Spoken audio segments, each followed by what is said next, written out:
figurez-vous qu'elle a aussi une petite crise d'identité, on va dire ça comme ça.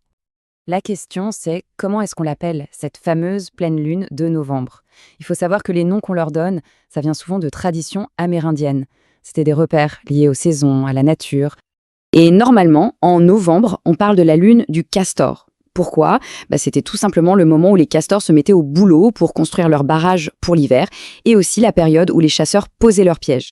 Sauf que, en 2025, c'est une année un peu spéciale, une exception à la règle. Parce qu'il y a une autre règle. La lune du chasseur, c'est toujours la première pleine lune qui suit la lune des moissons. Et il se trouve qu'en 2025, ce moment précis, il tombe en novembre. Résultat des courses, en 2025, c'est la lune du chasseur qui gagne.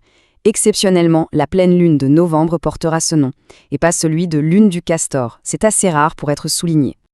Alors on a beaucoup parlé de cette super lune de novembre, qui est clairement la vedette, mais le reste de l'année 2025 n'est pas en reste, loin de là.